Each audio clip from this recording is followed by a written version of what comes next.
il a dit, j'envoie les journalistes pour poser telle ou telle question et puis je regarde, je vois comment ils vont réagir. Ils sont à la solde, au fait. Derrière, moi, ce que moi je veux voir dans la matinée, c'est la réaction des Gabonais. Si il ne se passe rien, c'est que tout ce que le grand relation a dit là tout à l'heure, là, c'est que au Gabon, il n'existe plus aucun homme qui porte fièrement ses Madungu. Parce que là, pourquoi le 30 août? C'est-à-dire que ce qui s'est passé là remet en question ça remet en question le 30 août, ça remet en question leur histoire de libération de je ne sais pas peut-être quoi. Bon, en tout cas, dans leur principe, parce que nous, on a fait que parler de ça. Mais même eux-mêmes, dans leur logique, cet acte-là remet tout ce qu'ils ont. La personne pour qui ils ont dit que, parce qu'apparemment, ils veulent faire porter le chapeau à Ali, à Sylvia et à Noureddin. Ils veulent faire porter le chapeau. Toutes les tares de ce pays-là seulement sur ces 3 personnes. Ok, allons-y dans votre logique. Mais ces personnes-là sur qui vous voulez faire peser la responsabilité du mal de notre pays, mais vous les extradez dans la nuit, comme vous faites les conseils de ministres, où vous voulez faire passer un peu comme les 49.3, vous voulez faire passer des trucs, mais c'est dans la nuit, vous les extradez. Du coup, qui êtes-vous en réalité? De quoi est-ce que vous parlez lorsque vous parlez de libération? Vous avez libéré de quoi? Si les Gabonais ne réagissent pas, c'est que vraiment, je ne sais pas, moi c'est à cause de mes ancêtres que je n'ai pas encore vendu cette nationalité-là. C'est compliqué, hein. Donc, franchement, moi j'attends seulement l'heure. Et pour mesurer véritablement si les Gabonais se sentent encore humains. Parce qu'on ne peut pas humilier quelqu'un de la sorte et puis la personne va rester comme ça. Si c'est ça, c'est que vraiment là, nous ne sommes plus dans la normalité, nous sommes véritablement dans le mystique. Parce que si c'est pas dans l'eau de la SEG, c'est pas dans la Regab ou la Booster, je sais pas quoi, c'est que là, on a mis les Gabonais dans une méchante Dame Jeanne, on a fermé, et puis on a Dame Jeanne, on a fermé, et puis on a enterré ça. Il faut qu'on retrouve ça parce que sinon je vais pas comprendre ce qui va se passer. Donc, Avant la parole, j'ai lu un commentaire tout à l'heure qui il disait que c'est des propos offensants qu'on utilise là. Quand je disais que le général est novice dans ça et puis il a été pris de court par les autres. Mais c'est un novice en politique. Il y a toujours des conflits entre présidents. Bongo a eu ses soucis avec le président de Côte d'Ivoire, le président du Bénin, avec plusieurs présidents, même avec Kadhafi, Bongo a eu des soucis. Mais pas il des soucis. Mais par sa hauteur politique, sa grandeur, il a toujours su réagir. Il a surtout su trouver. Surtout dans de l'armée, c'est quelqu'un qui n'a jamais été au front politique. Aujourd'hui, on le lâche comme cette tension terrible. Mais les autres sont facilement embobinés. Et quand on dit embobiner, il n'y a pas que les étrangers, même ceux qui sont autour de lui. Ils profitent d'une certaine, je vais dire quoi, virginité politique du type, d'une certaine méconnaissance du terrain pour l'avoir facilement. L'image, la photo là, c'est une attaque politique. Cette photo faite à l'aéroport, c'est-à-dire qu'il a attendu que le gars atterrisse, il descend seulement de l'avion, on a fait les photos, la présidence de la République angolaise a publié net à l'aéroport. Vous voyez, c'est directement une attaque politique. Pourquoi ils le font? Pour attaquer le président. Il sait que bon, le gars est faible en ce moment, il ne connaît pas. Ils savent même que bon, s'ils veulent contester, on va sortir d'autres photos. Là, ils forcent la présidence gabonaise à venir s'exprimer, à venir trouver maintenant une raison. Peut-être qu'ils se sont dit que bon, il faut les cacher à un moment donné. Ils ont menti même de cacher Sylvia Bongo pour dire qu'ils respectent leur part du contrat. Alors que non. Ils forcent la présidence gabonaise à réagir dans l'immédiat, à dire que voici, à inventer même des raisons. C'est ça la sphère politique. C'est un monde de crocodiles. Et là, le type a été bouffé, il a été mordu. Comment il va réagir? On attend demain. La réaction des Gabonais, la réaction de l'exécutif, on attend tout ça demain. non, vraiment, si les Gabonais ne Ils ne réagissent pas, dorment ça. même pas. Des points de presse sont en train de sortir de partout. C'est-à-dire que Oligui va savoir que c'est nous qui détenons la télécommande. Bête qu'il est, on l'avait déjà dressé le décor. Quand on pas anticipé. Mais vous voyez que c'est un affront que même la famille Bongo n'a jamais eu à relever, en fait. Ali, quand il savait qu'on tenait déjà une information, il se taisait seulement. Il s'illustrait par le silence. Mais Oligui a poussé. C'est là que vous voyez que nous sommes vraiment dans un état voyou.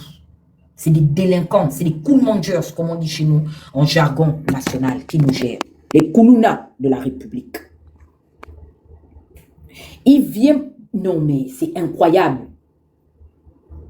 Qu'est-ce qu'il va avoir... Qu'est-ce qu'il peut raconter aux Gabonais par rapport à ça, en fait? Puisque, au jour d'aujourd'hui, le mobile qui lui donne la légitimité même circonstancielle d'être venu au pouvoir a été retiré. Ça veut dire qu'automatiquement, il est dans l'obligation de libérer tous ceux qui ont été arrêtés au même moment que Sylvia. Parce que si procès il y a, le procès va se tenir sur quoi? Puisque les véritables mises en cause des principaux instigateurs et acteurs de ceux des autres ont été amnistiés. De ceux des autres ont été amnistiés au pouvoir national. Je ne sais pas qui donne les coups. Vous savez, à un moment donné, je me suis dit, ah, il y a un truc qui va péter. Et moi, mon frère Aimé Victor et moi, on se parle. Hein. Il m'a dit, ma cadette, c'est le calme avant la tempête. Tu te rappelles, Aimé? Je dis, pendant les élections, je dis, ah, Aimé, les élections là se passent dans le calme. Il m'a dit que, ma petite, moi, j'ai les cheveux blancs. J'ai passé toute la journée devant l'ambassade. Laisse-moi te dire, c'est un calme avant la tempête. Il y a te dire, c'est un calme avant la tempête. Il y a quelque chose qui va déclencher l'atmosphère. Et j'étais là, près de 20 jours après l'élection. Je dis, ah, mais pourtant tout a l'air d'aller bien. Ouh. Quand j'ai reçu l'appel de ce militaire-là qui m'a fait savoir que les Valentins étaient libérés, je dis, ça c'est l'arbre qui cache la forêt. Jusqu'à ce que Oligui, ça dit qu'il est allé là où même le président de l'Angola, qui est venu lui, hein, comment, pas le dissuader, mais comment on peut dire, Aimé, qui est venu le conforter, de libérer les civils. Lui, il n'a jamais fait ça, il n'a jamais eu à affronter la population angolaise. Cet affront-là, il ne l'a jamais fait face à la population angolaise. Libérer les Santos. Mais au Gabon, Oligui s'est levé. Dit que lui, il incarne le véritable changement, qu'il est l'instrument de la véritable libération. Il a amoindri tout le monde, il a pris les postes, il a partagé. Oligui, tu viens de chier dans le torrent. La preuve en est, c'est que le président de l'Angola vient de te donner un cours magistral de sciences politiques. Il t'a démontré c'est quoi le machiavélisme en politique, en fait. Il vient d'envoyer un signal fort à la nation gabonaise. Parce qu'en langage diplomatique, demande ça à tel diplomate. Ça ne se fait pas. Logiquement, il aurait laissé ses hôtes s'installer. 2-3 jours après, communiquer furtivement pour dire, ah, nous sommes maintenant là avec la famille Bongo, même hein, dans un message diplomatique et politique, dans les pourparlers ou visites. Mais tout ça là, c'est même long. Je pense que Oligui aurait pu préparer l'opinion nationale d'abord. Ça, c'est d'abord une affaire de nous. Merci. Effectivement. Il devait d'abord nous dire que bon voilà, tel jour, Ali Bongo part. C'est tout. Après, quand il arrive là-bas, mais quand il veut faire les choses, jouer au cache-cache, comme quand il faisait là-bas en Guénie, là-bas, il veut jouer au cache-cache. Mais tu trouves les plus malins que toi. Et les plus malins, là, il nous met dans une merde avec les Angolais. Avec la dernière connerie qu'il a libérée ou amnistié les Angolais. Il les libère et nos enfants, il ne les libère pas, Kelly Ondo en prison. Mais il n'y a pas que Kelly Ondo, puisque les Nouredis ne les rentrent même plus aussi au Gabon. Ils ne viennent que quand c'est officiel, quand ils sont avec leur grand-père. Ils ont les mêmes droits, leur papa a laissé des maisons ici. Ils ont aussi le droit de venir avec sa petite soeur. Mais Kuna, monter sur le panel vidéo. C'est que ça veut dire en langage bâtisseur. Si vous êtes des bâtisseurs. Est-ce qu'ils auront le courage? J'ai vu les donkeys de Mekambo, ce chien galeux là, qui n'arrive pas à trouver un poste politique. Ça dit tout le monde est venu le déposer, même l'invertébré de EI, qui a insulté sa pauvre mère, est devenu DG devant lui. Il dit que j'espère qu'ils ne reviendront plus au Gabon. Les Gabonais sont sous les commentaires de la page officielle de la présidence de l'Angola en train de lui dire que tu parles de quoi? Il n'a plus commenté. Il n'a plus commenté. Je vous dis que C'est le vrai tour. Oligui va lire. Il va savoir que les choses ont des limites dans la vie. Les Valentins? Non, ça c'était le totem des Gabonais. Tous les Gabonais pensaient, lui vouaient une reconnaissance de les avoir épargnés du courroux de Sylvia, son mari et son fils. Et maintenant qu'il les a libérés, il va venir nous dire quoi? Donc, il était plus important que les Angolais soient informés de la présence d'Ali Bongo que nous-mêmes, le peuple qui l'a gouverné. C'est ça la même. Oligui. Où est le respect en fait, mon grand frère? Ah, Seigneur, je n'ai rien à dire, parler, pardon. Vous savez, Non, ça me rend malade, pardon, parler. cet homme-là ne respecte rien. Lui-même, il a dit, vous n'allez pas me dissuader de travailler avec les anciens. Parce que dans sa conception, l'ancien, c'est celui qui a le poil gris, donc c'est celui qui a la sagesse. Donc, dans ces anciens-là, faut compter la plupart des présidents de Centrafrique et compagnie qui sont aux alentours. En fait, lui, il est en train de jouer à quelqu'un qui est fort alors qu'il ne gère rien en réalité. Oui, je ne suis aucun chemin.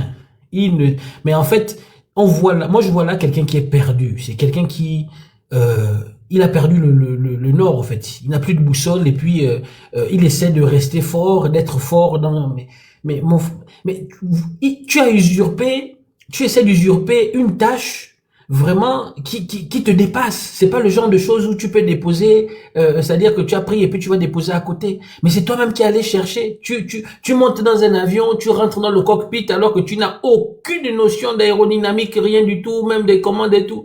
Tu fais même décoller l'appareil. Mais l'appareil doit atterrir. Peu importe le temps que ça va durer, mais l'appareil devra atterrir.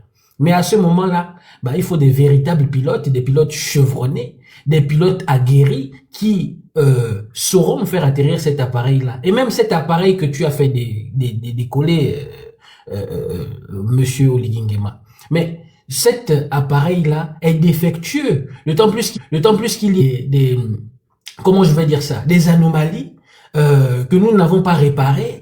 Donc on a fait décoller un appareil défectueux avec des moteurs en panne, avec un circuit hydraulique défectueux et tout ça là, mais ne sera que plus fracassant, si je peux dire ça comme ça. Et c'est ce que nous voyons là, ce sont les prémices de la chute du géant au pied d'argile. Parce que là, c'est la population, j'espère, enfin, quand je regarde, j'espère que la population va quand même réagir parce que là, si personne, que ce soit dans le paysage politique de notre pays, avec les politiciens et les politicards qui le composent, et la population, s'il n'y a aucune, mais là, vraiment, s'il n'y a aucune réaction, c'est que notre pays s'expose à un choc qui sera encore plus brutal que celui qui va arriver.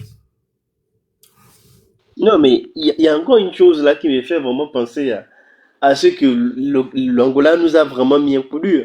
Parce que j'essaie là, je regardais il y a 2 jours, le 19, on est censé avoir un verdict par rapport à l'affaire sur l'île Bagné. Donc, si déjà là-bas, il y a peut-être des rumeurs où on dit que le Gabon aurait peut-être cédé ou on serait défavorable là-bas. Donc, on a déjà ce coup dur là diplomatique.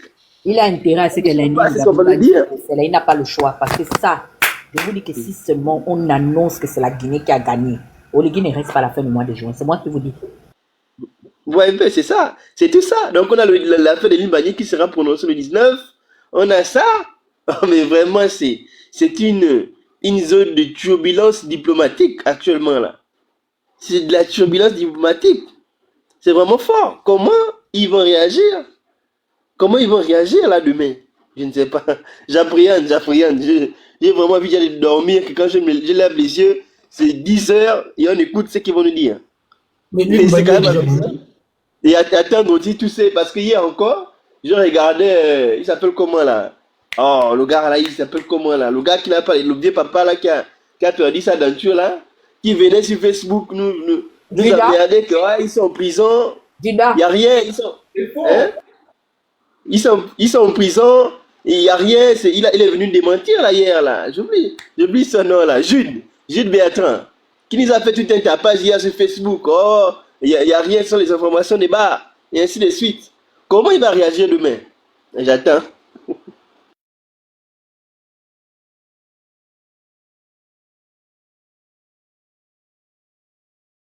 Non mais c'est terrible, hein. Moi, je pense que avec tout ce qu'il a fait là, le 19, c'est le 19, hein, c'est ça, le verdict. Euh, on aura, enfin, Oui, le 19, le 19.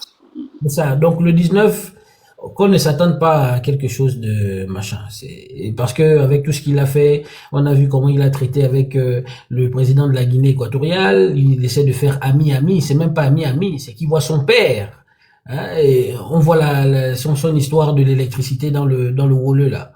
Donc, enfin, il y a des signes, hein, qui montrent que en réalité, il y a des choses qui se sont passées. Je ne crois pas que Lil Mbagnié, avec, enfin, avec les pressions qu'on lui met, enfin, qu'il subit, voilà, et avec l'exemple qu'il a donné cette nuit, je ne crois pas que Lil Mbagnié, avec Lil Mbagnié, il a pu en fait s'en sortir et mettre la pression qu'il faut pour qu'on puisse la récupérer ou et la garder.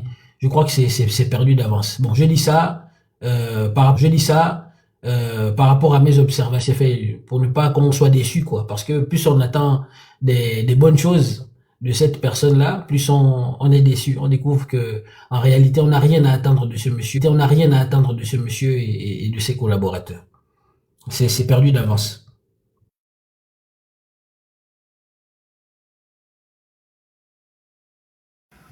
J'ai aimé. Tu es là? Je suis là. C'est les jeunes ont la parole. C'est les jeunes ont la parole. Donc, la parole est difficile, mais encore qu'il faut souligner que même l'histoire de Limbani, les gens peuvent spéculer là-dessus. Mais je sais qu'en amont, en aval, il y a déjà des arrangements. Parce que si on est en conflit à cause du Nil depuis des années, ça fait un bon bout de temps, c'est la personne avec qui vous êtes en conflit ne peut pas venir s'asseoir pour dire que il vous donne son électricité gratuitement, hein, et qui viennent à votre investiture, il aurait même pu se faire représenter, parce qu'il a quand même été représenté par quand même une autre, un patron quand même de son administration. Donc c'est pas quelque chose de facile. Maintenant, en ce qui concerne les hommes politiques, où certains attendraient que le mec puisse agir, mais qui va agir, qui va parler? Tous sont allongés. Qui va ouvrir sa bouche? Chacun a besoin d'avoir quelque chose, chacun essaie de chercher comment placer son enfant, et ainsi de suite. C'est qui? Qui va ouvrir la bouche? Alexandre Baro-Chambrier, c'est qui? C'est qui? Mundunga? C'est lequel d'abord qui viendra parler? Qui donnera son analyse? Même dans notre côté là, où nous sommes un peu là, les activistes, on voit comment certains sont en train de calculer. Ça calcule là, le matin, à midi et le soir, chacun essaie de se planquer quelque part. Beaucoup là et tout d'entre nous, on était encore dimanche avec certains assis quelque part, mais ils ont dit ils vont observer que les Gabonaises boivent, les Gabonaises boivent d'abord la tasse même pendant un an, parce que les gens qui se sont battus, qui ont donné de leur temps, de leur vie pendant toutes ces années, les mépriser, les insulter comme on a vu là depuis l'avènement de ce gars, c'est pas possible. Donc il y en a qui sont là, qui viennent dans nos lives, qui regardent, mais qui ne disent plus rien. Ce n'est pas qu'ils sont déçus ou bien qu'ils n'ont plus d'entrain pour vouloir se battre, non. Mais ils ont résolu d'observer parce que peut-être que dans la misère absolue, ce peuple va se réveiller. J'ai dit, mais les gars, nous savons qu'ils ne vont jamais se réveiller. Parce que si aujourd'hui, ils font ami avec les bourreaux, ceux qui ont tiré sur eux, les rasés forcés, tout le reste, non, les militaires, mais vous pensez que c'est demain qu'ils vont vouloir se mettre à dos ces gens-là? Ce n'est pas possible. Nous avons aujourd'hui cette charge de défendre ce pays parce qu'il y a une bande des usurpateurs qui sont arrivés. En ce qui concerne l'autre que vous avez dit qui cherche la domination. Mais comment vous faites pour être abonné et aller écouter des gens comme ça? Il faut même pas essayer de lui donner une quelconque audience. Qu'est-ce qu'il peut bien dire qui puisse toi, où tu vas apprendre quelque chose dans son live? Moi, je ne les écoute pas. Il faut vous donner une certaine éducation à vous-même déjà. Vous devez vous arranger à être loin, loin, loin, très loin de certaines pages. Parce que vous n'apprendrez rien. Mais si vous êtes là-bas, c'est parce que vous avez peut-être le doute sur, je n'ai aucun doute sur quoi que ce soit. J'ai bloqué tout le monde. Je ne veux même pas les écouter. Qu'importe ce qu'ils vont dire, je sais déjà ce qu'ils vont dire. Et je sais toujours que ça va être de la manipulation. Donc, je ne force même pas, je ne fais même pas l'effort. Même là, quand on m'annonce là, oh, mais tel a dit ceci. Mais je sais qu'il va forcément dire, il ne peut pas dire le contraire. Il va forcément dire ce qui peut montrer un peu plus de, qui peut peut-être ouvrir une porte vers une certaine nomination. Parce qu'au Gabon, mais nous le découvrons, il y en a beaucoup là qui n'ont pas fait l'effort de se former un peu dans n'importe quel domaine. Ils sont là, ils cherchent des nominations. Pour quel résultat? Ils ont fait quoi? Ils sont allés où? Ils sont allés où? On les a vu travailler où pour dire que bon, tel quand même, on peut voir et tout. Et tout le monde veut être nommé. C'est quel pays où tu vas voir des gens qui tous vont chercher des nominations? Moi, ça me cause un problème. Donc, au Gabon, la seule ascension sociale qu'on a au Gabon, c'est les nominations. Vous ne déposez plus les CV dans les sociétés ou bien dans des années. Il y a la main-d'œuvre non permanente. Pourquoi la plupart de tous vos activistes là, tout le monde est abonné aux nominations? Pourquoi? Ça ne vous inquiète pas, ça ne vous interpelle pas? Ça devrait vous interpeller sur la vacuité intellectuelle de beaucoup. Parce que même quand tu sais faire quelque chose, même ceux qui prétendent dire que oui, je suis un homme d'affaires, je vais rentrer au Gabon pour faire des affaires. Mais est-ce que tu as besoin? Moi, je connais plein de Gabonais et de Gabonaises qui sont dans les affaires, qui vont à Dubaï, qui vont au Maroc, qui circulent dans l'Europe et ainsi de suite. Ils n'ont pas nécessairement besoin d'être au Gabon pour faire leurs affaires. Mais ça ne vous inquiète même pas, un pays surendetté, un pays surcale. Quelqu'un rentre vous raconter que non, s'il est là, c'est parce qu'il veut faire des affaires. Et vous y croyez aussi. Quelles affaires? Si le climat des affaires des pays comme la France, les États-Unis, le Canada, si tu n'arrives pas toi-même à faire des affaires, c'est au Gabon où l'endettement est abyssal, que ce soit l'endettement intérieur ou extérieur. Voilà donc quoi vous acceptez d'aller écouter des diseurs de bonnes nouvelles ou de mauvaises nouvelles. Et quand vous êtes bloqué, vous venez vous asseoir dans les pages, non, il faut aller intervenir, il faut venir défendre. Tu as envie de faire tes affaires, tu montes tes affaires, tu veux monter un salon de coiffure. Partout dans le monde, tu peux aller le monter. Si tu as un bon concept et tu as des fonds. Pourquoi nécessairement au Gabon? Pourquoi tout le monde pense qu'il n'y a qu'au Gabon où il peut faire carrière? Tu peux faire la carrière partout dans le monde. La dernière fois qu'on a fait, on a demandé à je crois que c'était dans quel recrutement on devait faire là. Ils étaient près de 6000 jeunes avec les diplômes à main. Bac plus 5, bac plus 6, bac plus 5, bac plus 6. Des véritables canons. Pas de moindre. Mais qu'est-ce qu'on a constaté à la fin de la journée? Est-ce que ces jeunes-là ne méritent pas?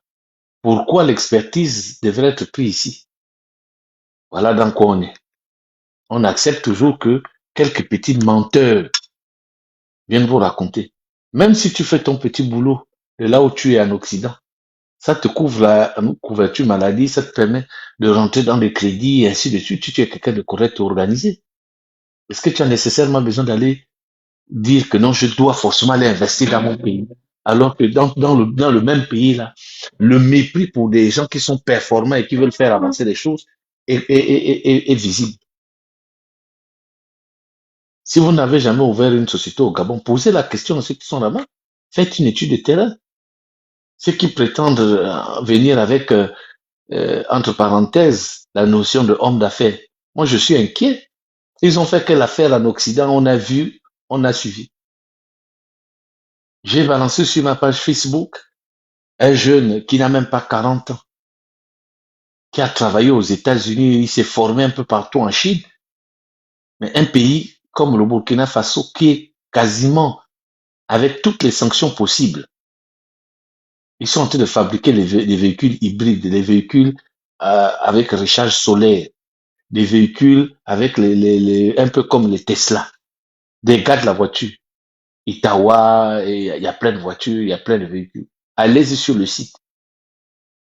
C'est un privé, un homme, un gars, un jeune.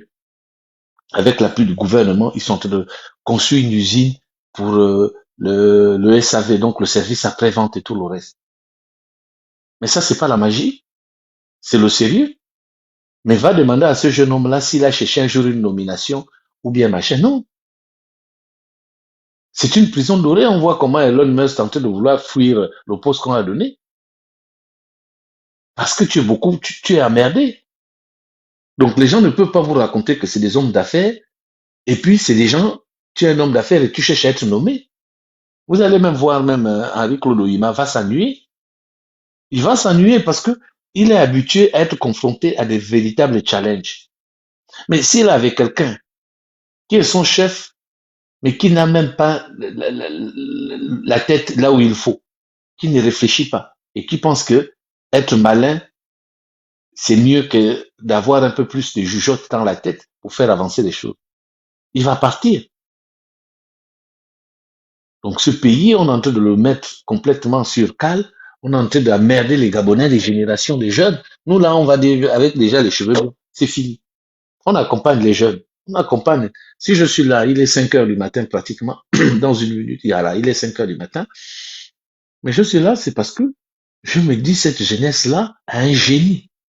Cette jeunesse-là a quelque chose à présenter et qu'il faut absolument l'accompagner. Vous pensez qu'à plus de 50 ans, je suis en train de me chercher encore à être nommé, alors que dans une dizaine d'années, je prendrai ma retraite.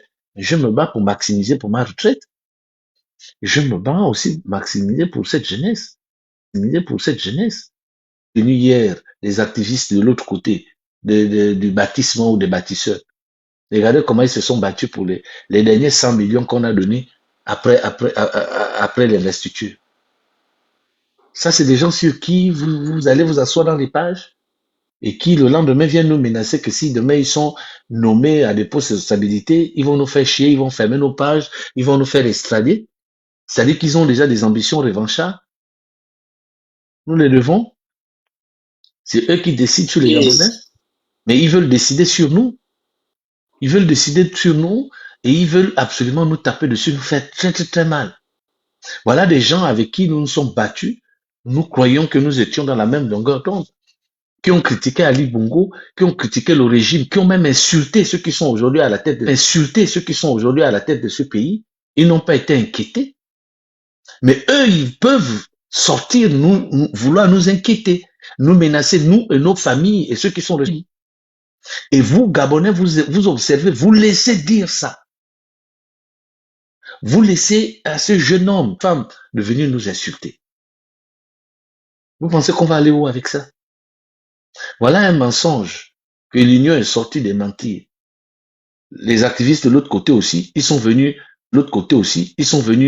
nous traiter des menteurs. Voilà la vérité qui est là. Le président angolais vient de nous donner une leçon de politique en disant que votre type là, il ne pèse pas sur la balance, C'est vrai nous interpeller.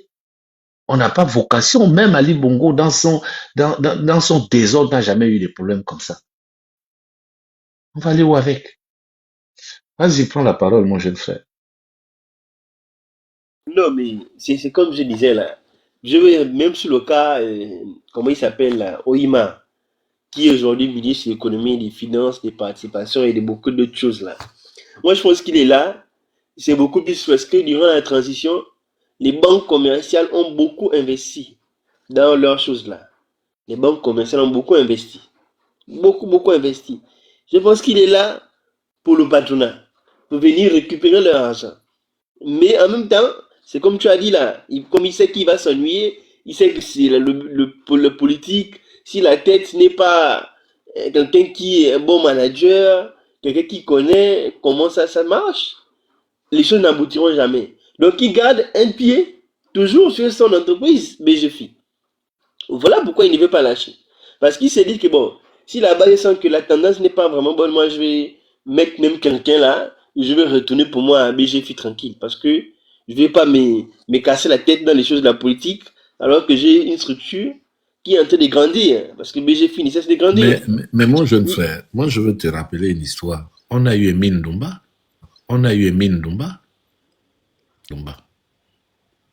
Il a mis un plan d'attaque pour restaurer l'économie de notre pays. Mais qui l'a emmerdé? Qui a dit qu'on emmerde Emine Domba? Mais c'est les mêmes gens. Mais quand Oyima va verrouiller partout, mais qui va chercher des problèmes à Oyima? Et moi, je pense même que c'est un plan pour emmerder Oyima en le nommant là. Tu vas entendre des choses. Hein. Continue, pardon. Oui, bien sûr, parce que dans les bruits du couloir qu'on écoute souvent là, on va dire les infos des bars, on n'est pas quand on vient dire oh on a diffamé, on a dit ceci. On disait déjà qu'il y avait des soucis avec le fait qu'il soit toujours PDG des BGFI, qu'on voulait le forcer la main depuis, à laisser ça à une autre personne parce que c'est un peu la plaque tournante de l'argent du pays, l'argent des gens qui ont volé les caisses d'État, c'est là-bas. Toute la plaque tournante, même l'argent, le compte fameux compte d'Ali Bongo et tout, consort, c'était là-bas. Il y avait certains blocages, l'argent des Bongo aussi, c'était là-bas. Il y avait certains blocages qui faisaient en sorte que il fallait déjà qu'on enlève pour mettre quelqu'un qui serait un fidèle serviteur du nouveau pouvoir. Un Oyima, c'est pas facile. Je pense que ceci, dans tout ça, il y a une partie du remboursement de leur argent, il y a une partie politique. Mais il n'y a rien de remboursé parce que regarde, qu'est-ce qui s'est passé en 2023? Ils sont allés récupérer des milliards dans les maisons des gens. Mais ils ont mis cet argent au BGFI. Parce que les chèques qu'on donnait, les 7 milliards qu'on donnait dans les provinces là, cet argent sortait de BGFI, puisque c'était libellé BGFI. Et que le fameux président de 94% faisait des dons dans les provinces. Avec l'argent. Donc, on était en mode avec une banque. Ils étaient dans un recel. On appelle ça du recel financier. Parce que cet argent devait être pris pour mettre à la caisse de consignation ou au trésor. Cet argent, on a ouvert un compte. Je ne sais pas qui a ouvert le compte, qui avait le droit d'émarger là-bas. Peut-être que c'est lui-même, M. Oligui. Mais cet argent sortait à chaque fois qu'on avait besoin de l'argent, c'était les chèques de BGFI qu'on présentait. Donc on ne peut pas dire que c'est une banque fiable. Voilà pourquoi je suis étonné de ce que ce monsieur puisse gérer les finances dans notre pays. Quand on sait que dernièrement, l'argent qui a été récupéré dans les maisons, les milliards, on a vu des valises sorties chez Noureddine et chez l'autre, comment il s'appelle même, Yann Ngoulou ou bien l'autre l'autre jeune là. Oseni. Les Oseni, tout ça. Les voitures, on a pris, on est allé mettre ça quelque part, tu arrives, ils te croient, tu es un activiste, on te donne une clé. On était dans le recel au sommet de l'État. C'est pas possible. Mais on est dans la continuité. Donc, non, mais quand on voit, par exemple, on a vu l'éducation, on a découvert qui? On a découvert beaucoup des responsables des banques commerciales. Ça en disait long sur leur participation pendant la transition. Voilà pourquoi j'ai dit, il y a le petit aspect là. Il y a ce petit aspect, il est là pour leurs choses là, mais aussi l'aspect politique derrière. Où on s'est dit, c'est peut-être le moment, le moyen, la bonne stratégie pour l'enlever de là-bas. Parce que il y a beaucoup de choses à voir et je pense qu'il n'a peut-être pas tout montré. Parce qu'il y a le secret, il doit protéger ses clients, il doit protéger aussi les gens qui ont les gros sous là-bas, qui lui versent un pourcentage pour garder leur argent. Donc si on enlève là-bas, on met quelqu'un d'autre qui va plus ouvrir les comptes. Ah, il verra que tel argent là-bas, telle somme là-bas, mettons la pression à tel, il nous donne un peu, mettons la pression à tel, il nous donne encore un peu plus. Donc il y a tout ça aussi derrière. Le pays là, c'est vraiment du foutage de gueule dans ce pays-là. Maintenant, l'aspect de la nomination, comme tu disais là, l'aspect de la nomination au Gabon, c'est un gros problème. Vraiment, c'est un gros problème. On ne peut pas se dire homme d'affaires. C'est toujours vu là où il y a les événements politiques. Le président se déplace, on est là. Le président va à Oyem, on est là. Le président va à Mouila, on est là. Le président va à je ne sais pas quoi, gentil, on est là. À un moment donné, on perd sa valeur d'homme d'affaires quand on est tout le temps dans les mouvements politiques, au lieu d'être sur le terrain en train de bâtir son empire, en train de construire de construire ces choses. Il y a un réel problème. Il n'y a rien de problème. Soit on est homme d'affaires, soit on est un homme opportuniste. Soit on est un pseudo-homme d'affaires opportuniste qui veut se servir du fait d'être proche du pouvoir pour devenir maintenant un réel homme d'affaires. Ça, moi, je pense pas qu'un homme d'affaires va perdre tout son temps. On a vu Tony Elumelu, il a après la décoration. Il a pris son avion, il est retourné. Il est venu, il a pris, il est retourné. Il est venu, il a pris sa décoration. Mais c'est ça un homme d'affaires. Est-ce qu'il était là maintenant posé au Gabon que bon, je vais me balader, le président lui aurait peut-être proposé beaucoup de choses que non, tu peux te reposer, tu peux aller X ou Y en 3, tu peux aller X ou Y en 3. Mais il a tellement de choses à faire. Il a un empire à construire. Il ne va pas perdre son temps à rester au Gabon, malgré qu'il a énormément investi dans cette transition. D'où sa décoration. Et BA là, ils ont beaucoup investi. C'est compliqué. Tu vois, il est parti. C'est ça un homme d'affaires. Mais les autres hommes d'affaires qu'on dit là, on écoute là, des hommes d'affaires qui viennent parler des sujets politiques à longueur de journée. À longueur de journée, dans les événements politiques, qui parlent politique, qui ne sont pas dans une logique, bon ouais, on a organisé des awards, je ne sais pas si c'est là, on organise des conférences par rapport à telle thématique, non. Quelle qualité d'homme d'affaires, on ne sait même pas. Mais c'est là où on voit à quel niveau nous sommes bas. Enfin, même pas nous sommes, je ne vais pas m'inclure là-dedans parce que, mais c'est là où on voit la qualité de personnes que nous avons. C'est ahurissant, hein. C'est vrai que on peut s'attendre à quelque chose où tu vois en fait le résultat et tu as la certitude que le résultat va arriver. Mais quand tu vois les effets et la réalité de ça, la réalité que c'est, tu ne peux pas rester de marbre. C'est pas possible de rester de marbre. Je suis ahuri lorsque je vois la qualité de personnes que nous avons dans notre pays, ceux qui sont surtout dans les affaires. Je suis ahuri. Je suis en train de me dire, maintenant, donc ça voudrait dire que dans ce Gabon, dans ce pays-là, en fait, il n'y a pas un homme de valeur. C'est-à-dire que, même si on est dans la fourberie, mais c'est-à-dire ne serait-ce qu'une once, c'est des petites ramifications encore qui peuvent rester de valeur parce que de toutes les personnes, je voyais le défilé on dit ça comment, le défilé des personnes qui ne faisaient que démissionner du PDG, ça c'est pour leur ventre et c'est pour leurs intérêts. Toutes les personnes qui sont placées là, c'est-à-dire que aucun projet de société, aucun projet civilisationnel, aucune vision. C'est-à-dire que même quand on regarde les personnes qui se disent hommes d'affaires et entrepreneurs, mais c'est quoi être un entrepreneur, un homme d'affaires? Un entrepreneur, c'est répondre à un besoin. Mais il y a tellement de besoins dans notre pays, mais des besoins, des choses de base, quoi, des besoins existentiels. Ne serait-ce que ça, répondre à ça. Là, on peut se dire qu'il y a des hommes d'affaires dans notre pays. Mais quand on regarde un peu dans notre pays là, politique, mais même la politique qui est censée être la direction qu'on donne à notre pays, on a une certaine vision et on suit cette vision-là. On construit en fait, je vais dire ça comment, notre égrégore national. Qu'est-ce qu'on veut? C'est-à-dire quand on dit un Gabonais, qu'est-ce que c'est que être un Gabonais? Un Gabonais. La signification d'un Gabonais là, c'est ça normalement la politique. Mais quand on regarde, je suis ahuri lorsque je vois la réalité de la bassesse de ces personnes-là. Je suis ahuri. Je sais pas si c'est terrible, mais c'est franchement réel et on voit c'est palpable. Ça me fait penser à, comme je le disais dans les commentaires, ça me fait penser à l'enlèvement dont il est question dans la Bible. Oui, on va voir deux frères quelque part, l'un sera pris et l'autre sera laissé. Mais c'est ce que nous avons, c'est ce qui se passe actuellement dans notre pays. C'est un enlèvement parce que la lumière permet de voir les véritables des faux. Parce que tous ceux qui étaient faussement dans le combat, dans un certain combat, se retrouvent nus face à la vérité qui est là en train de se passer. Ils ne parlent plus.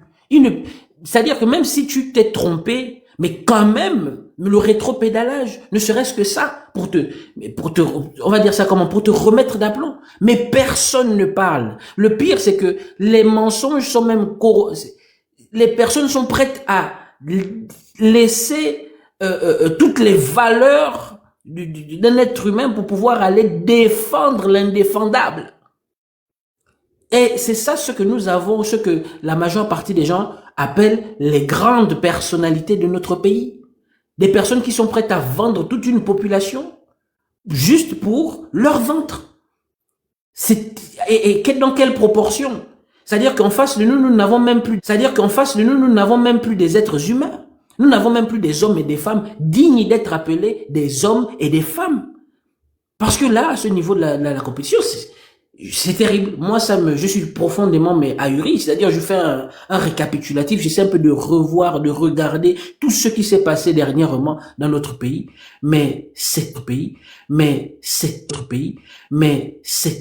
D'entendre des Gabonaises et des Gabonais, comme j'en ai entendu une là dans un live hier à peu près dans cette heure-là, qui me disait oui, mais nous les Gabonais, voilà, on n'a pas encore atteint le niveau où on doit se lever.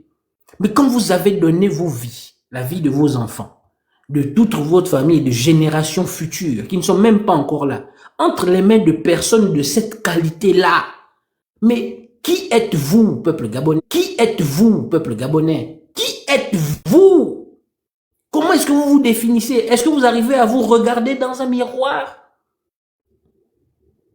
Même vous qui faites toutes ces actions-là, mais vous arrivez à vous regarder dans un miroir et vous dire que vous vous levez le matin, vous vous habillez, vous arrivez à vous regarder dans cette glace-là et allez encore vivre cette journée-là, à faire exactement la même chose. Qui êtes-vous? Je suis profondément ahuri. Je suis choqué, j'étais en train de... Je dis, mais mon sang de mon soir. Et le peuple gabonais, s'il vous plaît. Ce peuple-là qui a soif, c'est ça ce que vous êtes? C'est ça ce à quoi vous êtes réduit? Voir dans vos vies? Quand vous vous regardez dans une glace et vous tapez sur votre poitrine en disant « Je suis fier d'être Gabonais ». La fierté là, c'est Gabonais. La fierté là, c'est Gabonais. La fierté là, c'est Mondovision. Les personnes dont on vous a dit qu'on devait vous libérer, mais ces personnes-là sont en train de faire ami avec vos fameux libérateurs et vous êtes là, vous regardez. Je suis profondément ahuri. C'est terrible, c'est que là, ça me saute aux yeux. Là, je me dis, mais attends, non, c'est pas réel. Je suis en train de vivre un rêve, un cauchemar. Et les Gabonais sont où? Où êtes-vous? Qui êtes-vous, peuple gabonais? Même les personnes qui disaient, qui parlaient, je vois, on est 2 millions, je sais pas, 5 000 personnes sur un live, machin, etc. Lorsqu'il s'agit de parler de futilité, de n'importe quoi, mais en ce qui concerne les choses qui engagent votre vie, c'est-à-dire votre quotidien, votre assiette, votre santé, parce que quand on regarde tout ça, c'est votre vie en fait. Mais quand il s'agit de voir, de discuter et d'agir dans ce sens-là, les Gabonais sont aux abonnés absents. C'est compliqué. Je suis profondément ahuri. Désolé, mon frère Mindou, d'avoir pris comme ça, mais ça vient de me prendre comme ça. Je dis, mais c'est pas possible. Non, mais c'est le peuple. Hein. Après, il y a l'aspect normal, il y a l'aspect spirituel qui fait en sorte qu'on est dans ce qu'on est là aujourd'hui. On est un peu enveloppé dans quelque chose. Ça, c'est un fait. Maintenant, je vais par exemple, te prendre le mot. Tu as dit dans la Bible, on parle d'enlèvement, mais je vais utiliser un terme. La première fois que j'avais découvert le professeur Mengara, Daniel, il parlait de la théorie du grand avalement. Lui, il parlait par exemple du grand avalement. C'est-à-dire quoi? On prend des hommes politiques, quand généralement on parle de renouvellement des classes politiques là, il y a aussi quelque part dedans de l'avalement. On prend aujourd'hui des gens comme les gens du couple citoyen d'antan, des anciens opposants et autres, ils ont été avalés par un système. C'est-à-dire que on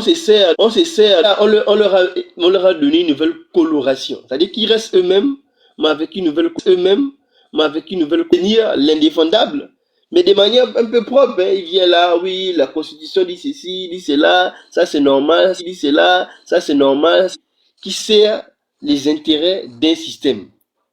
C'est-à-dire indirectement quand il parle, il a été absorbé, puis c'est devenu un état d'esprit. On défend son bout de pain, on défend celui qui a le pouvoir, et on défend tout ce qu'il prendra comme décision. Même si c'est en contradiction avec ce qu'on proposait jadis. Tu vois? Non, tu vois? Non, ils se disent qu'ils ont encore une part de contrôle et tout, que leur sortie, c'est eux-mêmes qui les guident. Mais non, non. Ta vie est déjà corrompue. De savoir que tu parlais là-bas, tu as 10 millions de cadeaux, tu as eu un VX et autres. Je ne dis pas qu'il a reçu ça, hein. Je dis des hypothèses, hein. Je dis des hypothèses. Dès que tu es dans ça, quelque part, tu es corrompu sans le savoir. Tu sais déjà qu'il y a une petite corruption. Même si ça vient de manière légale, il y a un papier qui te dit que voici, on te donne tel prime et ainsi de suite. C'est un papier qui ne peut pas t'amener en prison. Tu as reçu 10 millions, ça ne peut pas t'amener en prison. Ça ne peut pas t'amener en prison. Mais quelque part, indirectement, c'est de la corruption passive. Parce qu'on veut te mettre dans les bonnes positions pour que tu continues, de servir. Il y a ça, le grand avalement. Le grand avalement. Il y a un fait de dire quelqu'un qui s'est présenté candidate, qu'on va te nommer, tu défends ce que tu ne pouvais pas défendre jadis. C'est ça là. On est dans ça aujourd'hui.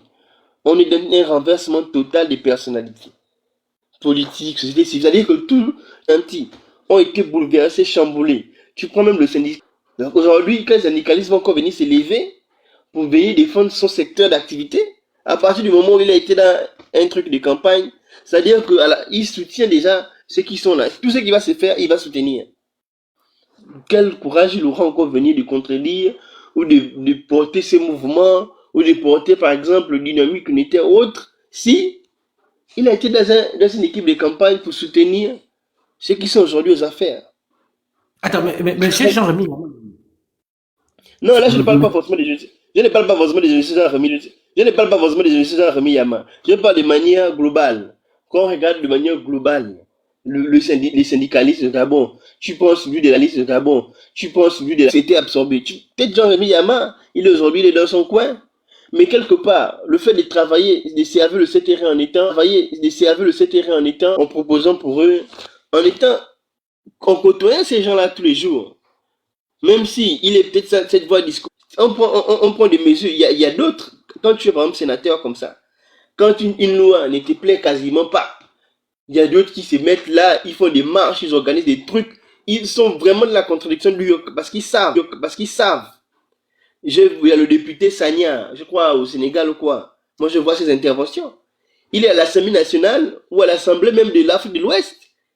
Il défend quelque chose mais seul, mais la manière dont il réagit, on voit vraiment un gars qui est libre de ses mouvements, jusqu'à être à chaque fois chassé. On le voit. Voici comment les députés se comportent. Mais M. Jean-Rémy Yama, je peux comprendre son âge, je peux comprendre son passif, mais quand on veut rester dans le combat, soit on reste dur, soit on se dit, bon, je suis encore là, après je vais me garer. C'est tout. Aujourd'hui, son attitude est un peu passive. Elle est passive. Je fais un peu, je dis les mots, après je reste de mon côté, et les Gabonais ont compris, c'est bien, ils n'ont pas compris, bon, j'ai fait ma part, c'est bon. C'est un peu dans ça qu'il est aujourd'hui.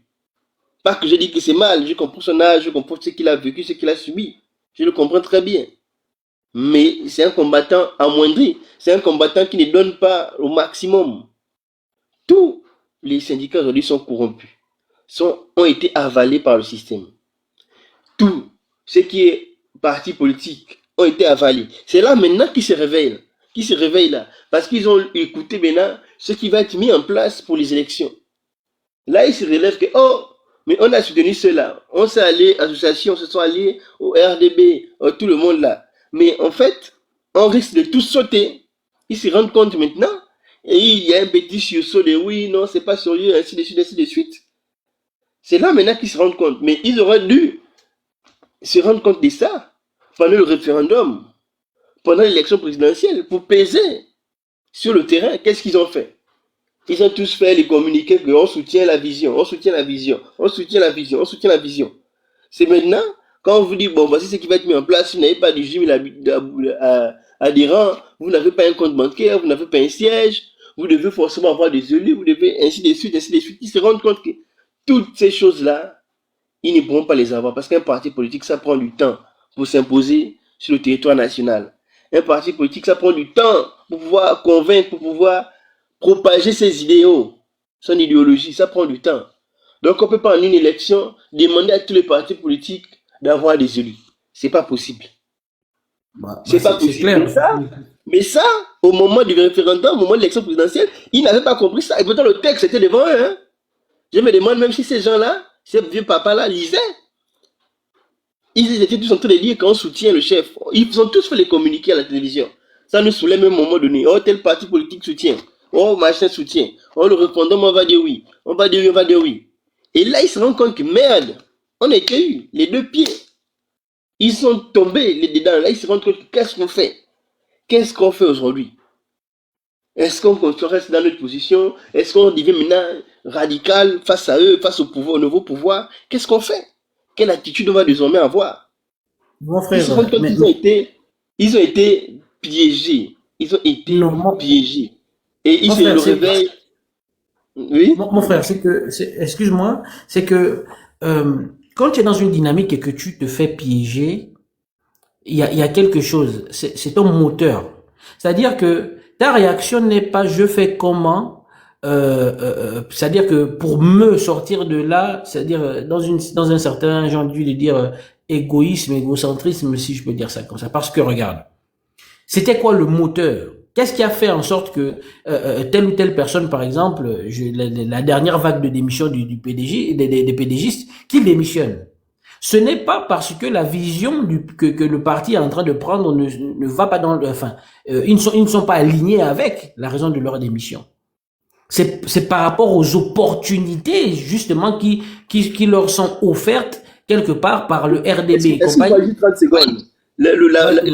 Après, je vais revenir sur le PDG. Peut-être pas te couper, je vais revenir sur les démissions du PDG. Là, je vais revenir sur les démissions du PDG. Là, je vais parler beaucoup plus de petits partis qui ont fait tous soutien, appel à candidature, appel à candidature, appel à candidature, appel à candidature, appel à candidature. Je vais déjà arriver. Pour le PDG, ces gens-là, ils manquent réellement de conviction. Bon, on l'a toujours su. Pour la plupart, on a toujours su qu'ils manquaient de conviction. Mais vraiment, il manque totalement de conviction. Parce que tu ne peux pas avoir quelqu'un qui a 10 ans au gouvernement, 15 ans dans les hautes fonctions, qui a placé ses enfants, ses petits-enfants, ses gendres, ses filles, ses enfants, ses gendres, ses filles, que ma vision ne correspond plus à celle du PDG. C'est pas possible. C'est pas possible d'utiliser certains termes. C'est-à-dire que la démission, on rentre d'un parti seul, on en ressort seul. Mais les arguments lors de sa démission doivent pouvoir... J'ai lu des démissions qui m'ont parlé et j'ai dit, bon, les mots utilisés, hein, je ne parle pas en termes de personnes, les mots utilisés sont bien placés. Ça, et là, tu comprends très bien, vous voyez, il a bien joué son truc. Mais oui, je ne suis plus en face avec le parti, normalement le parti est dans une autre logique, et ainsi de suite. Là, on comprend directement que c'est un jeu. Que le gars, il y en a qui ont fait ça pour vouloir... déjà se faire voir auprès de nouvelles, se faire bien voir auprès de nouvelles autorités, et aussi pour frapper un gros coup dur contre le parti. Ça, déjà, même si je ne respecte plus le PDG, mais c'est mal de faire comme ça. Là, dès qu'on a, après avoir profité énormément des avantages de ce parti, venir nous raconter des trucs comme ça, mais c'est se foutre des Gabonais complètement. Et les Gabonais qui applaudissent ça, qui soutiennent ce genre de choses. Mais ceux-là sont encore les plus amnésiques du monde. Quelqu'un aujourd'hui, pour certains, sont aujourd'hui appelés doyens. Mais ils ne sont pas appelés doyens parce qu'ils sont juste vieux. Ils sont appelés doyens parce que le PDG leur a offert des postes, des privilèges que d'autres n'ont pas eu. Nos vieux qui marchent sur la route là, moi je suis au Gabon, qui ont travaillé à la fonction publique pendant 30-40 ans ou au privé pendant 30-40 ans, qui sont sages. Mais eux, quand on les voit en route, on les appelle pas les doyens. On les appelle pas les sages. Pourquoi? Parce que eux, ils n'ont pas été aux affaires. Parce que eux, ils n'ont pas été au PDG. On les appelle pas les sages. On les appelle pas les doyens. Ceux qui ont ce titre-là, c'est ceux qui ont été aux affaires, ceux qui ont profité de tout ce monde, de tous ces avantages-là. Ceux qui ont démissionné. C'est ceux-là aujourd'hui qu'on appelle doyens. Le reste, non. Donc, les fameux gens qui ont été piégés dont je parlais, c'est ces syndicalistes-là. Je prenais celui du Synapse ou quoi. Je prenais celui de beaucoup d'autres là, du secteur des régies financières et de beaucoup d'autres qui ont été dans la campagne. Tu ne peux pas être syndicaliste et avoir été dans la campagne, donc aujourd'hui être dans les bonnes grâces du nouveau pouvoir. Mais quelle force tu auras encore de venir revendiquer face à eux? Ce n'est pas possible.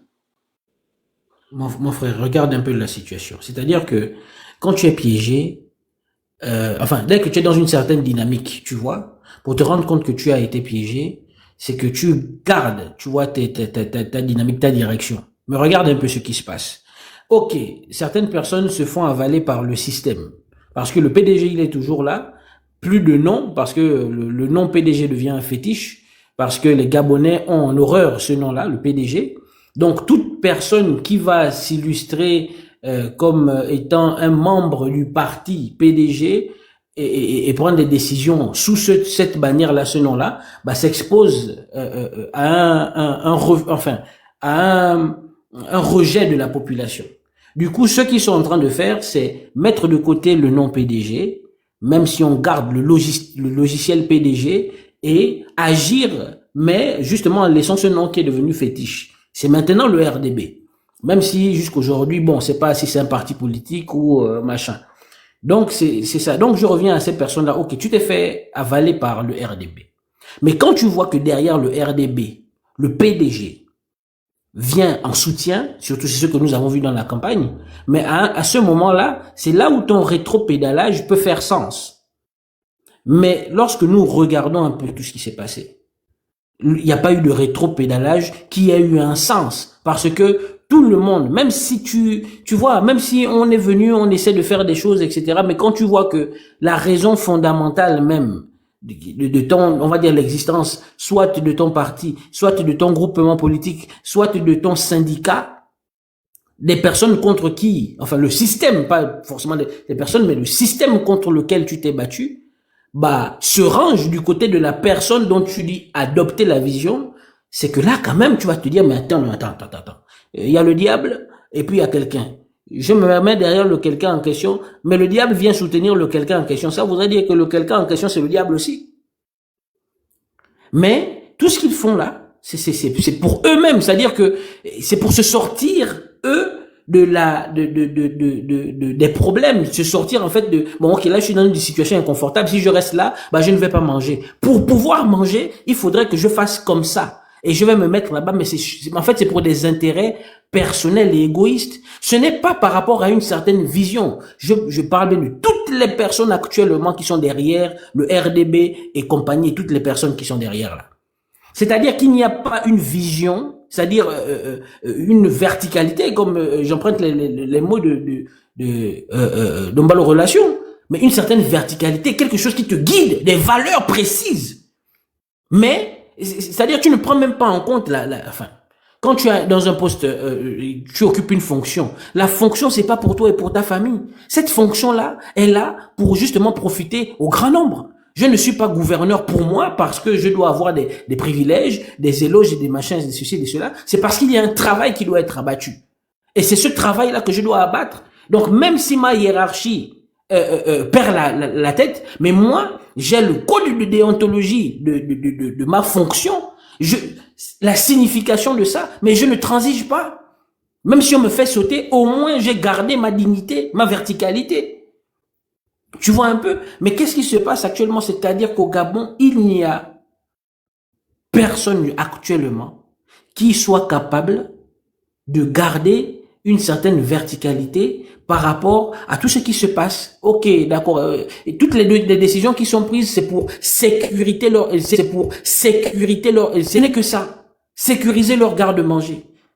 Donc, tout ce qui concerne la nation, la patrie, l'essor, comme eux-mêmes ils disent, vers la félicité, mais la félicité, je ne sais même pas s'ils ont une certaine vision, une définition réelle de ce que c'est que la félicité. On sort des mots, on sort des phrases, mais tout ça, ça n'existe pas en réalité dans leur conscient, dans leur subconscient. C'est inexistant. C'est ce qui me fait, en fait, qui me dépasse au plus haut point. C'est-à-dire que, en réalité, on a donné à des personnes inconscientes j'ai envie de dire des fous, ou je vais dire ça comment?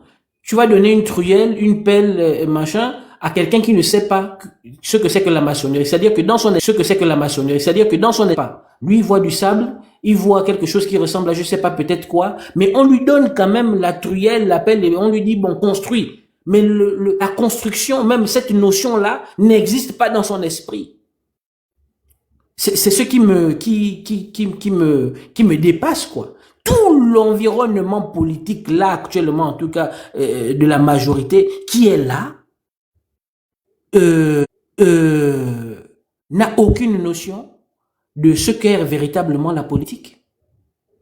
Parce que pour eux, la politique, ou pour ces personnes-là, en tout cas, on regarde dans les actions, pour eux, la politique, c'est occuper des postes, être appelé son excellence, quoi, rouler dans des voitures, porter des costumes, cravates, arriver dans des bâtiments qu'on appelle ministères, signer des documents. C'est ça pour eux être ministre.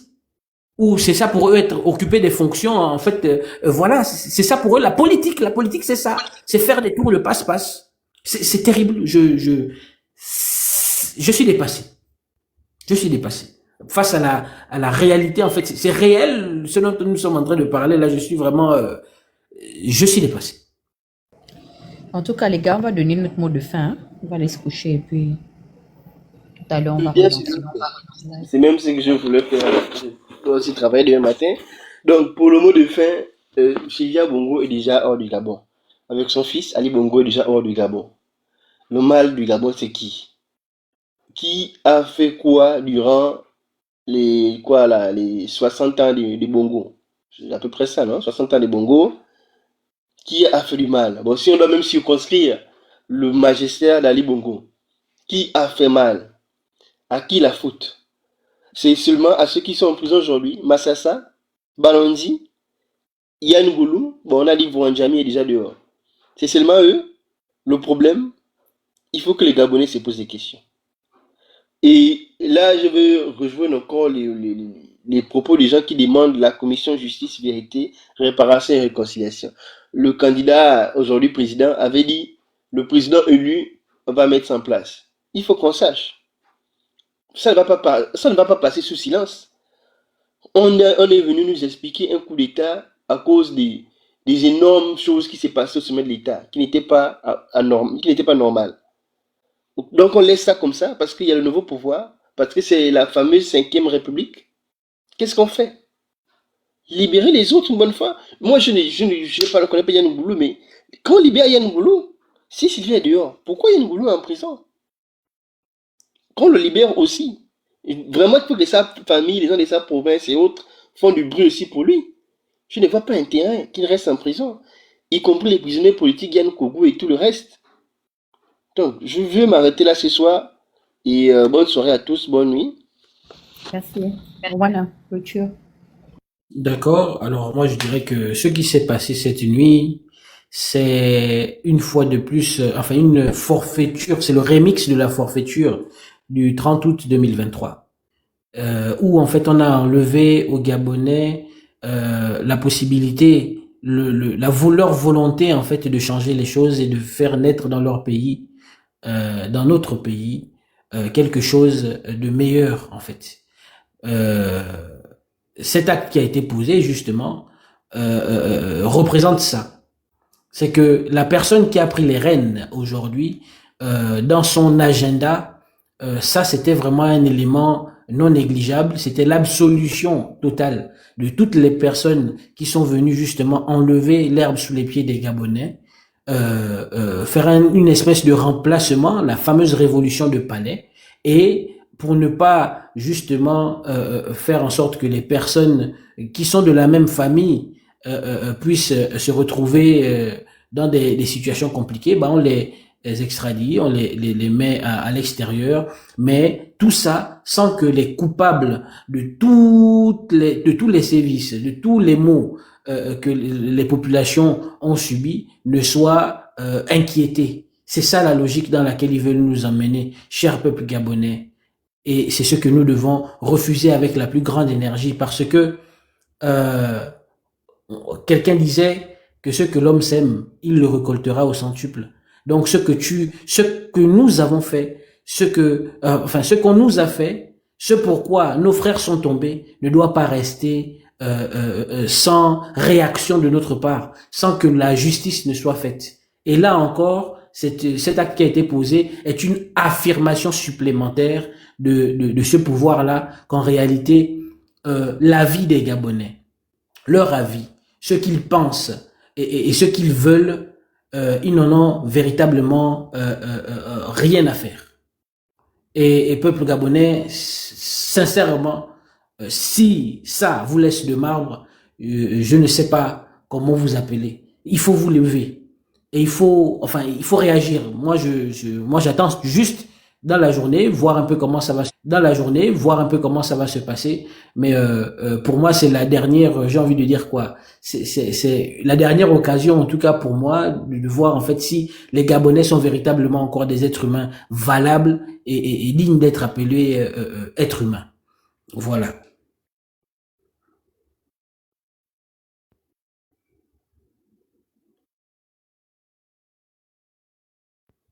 Ok. En tout cas, vous m'entendez? J'ai un appel aussi, entre autres. En tout cas, merci pour ceux qui ont été là. Comme on a dit, on est là. On parle pas beaucoup. De toutes les façons, la nouvelle est tombée depuis Luanda, donc avec tous les efforts qui vont avec. Merci à son excellence. Comment il s'appelle? Lucio, hein? Ils ont tous les noms là. C'est lusophone là. Donc, merci. Dormez bien et puis, en tout cas, j'ai même déjà pitié même du corps d'Oligui, tellement les Gabonais vont le masser. Et puis